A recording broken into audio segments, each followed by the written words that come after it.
السلام عليكم ورحمة الله وبركاته. اليوم سأقدم لكم فيديو جديد، سأتحدث لكم عن النمط والفكر التكتيكي والتشكيلة التي سيعتمد على المدرب وليد الركراكي. فبطبيعة الحال كما شفنا بطبيعة الحال لقد سبق لي أنني شاهدت المؤتمر الصحفي للمدرب وليد الركراكي وكذلك اللاعب رومان سيس. فقد أكد أن لن تكون هناك تغييرات بالنسبة للتشكيله والنمط، طريقه اللعب وكذلك بالنسبه للاسلوب اللي كيعتمد عليه. فبطبيعه الحال اللي بغى يشوف الفيديو اللي وضعته قبل غادي يستافد بكثير من المعلومات اللي كتاكد على الاسلوب التكتيكي للفريق المنتخب الوطني، بطبيعه الحال طريقه اللعب ديالو كذلك حتى بالنسبه على جميع خطوط الخط الدفاعي في وسط الميدان. ذلك الشيء قد وضحته بشكل تفصيلي. فبطبيعة الحال أنا سأنقل لكم أوضح لكم الصورة بشكل تلخيصي عن المؤتمر الصحفي. فقد أكد أنه يعلم تماما ما يمثل الفوز في أول مباراة له مع تنزانيا، حيث ستكون الحافز للذهاب بعيدا في بقية المشوار. لدي الثقة في اللاعبين. إذن هنا كيأكد على أن المنظومة ديال الفريق ديالو بطبيعة الحال راه خادت التدريب ديالها في أسبوعين، قامت بالتدريبات ديالها لا من الناحية الفكرية والذهنية، الجهاز الفني يقوم بدوره بشكل إيجابي، حتى من الناحية البدنية حتى سبق لي أني شفت واحد الروبورتاج كيظهروا اللعبة انهم يقومون الفيتنس، الحمل الاثقال، ثم القيام بمجموعه من الحركات البدنيه اللي كتطور من الحاله الفسيولوجيه والحاله البدنيه ديال اللاعبين. لان كما سبق ان قلت لكم ان الملاعب الافريقيه والجو الافريقي يتطلب طاقه كبيره وواحد الجهد بدني كبير بزاف، لان الرطوبه تكون عاليه جدا. فكلما كانت الحراره كثيرا فبطبيعه الحال كيتطلب واحد المجهود بدني كثير. واكد كذلك انهم سيبذلون كل قصارى جهدهم ويحققون المطلوب.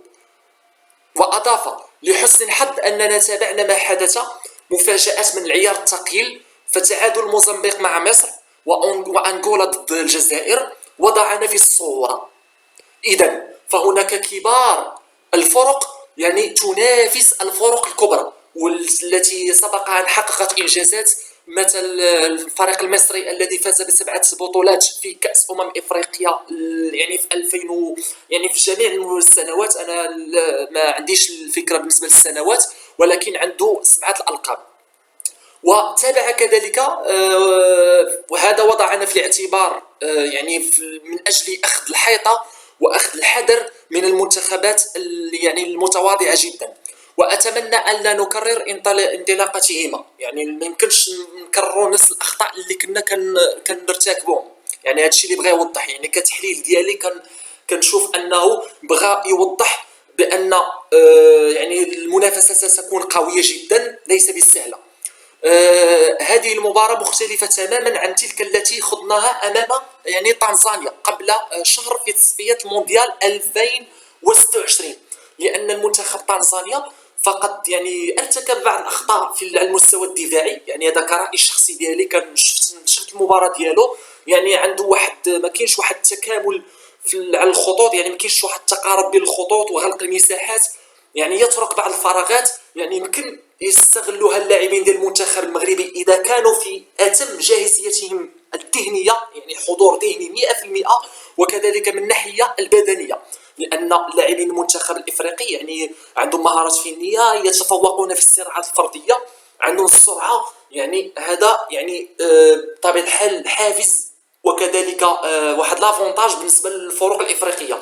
والمنتخب المغربي كذلك عنده لاعبين من العيار الثقيل، يلعبون في الفرق الاوروبيه، عندهم واحد الفكر ونمط تكتيكي مختلف من الناحيه الفنيه، الاسلوب، طريقه اللعب، طريقه التمريرات، الرؤيه وطريقه تمرير الكرات، الرؤيه الواضحه على وسط في الملعب، كيف متى يمرر متى لا يمرر، هاد الامور كيكونوا ضابطينهم.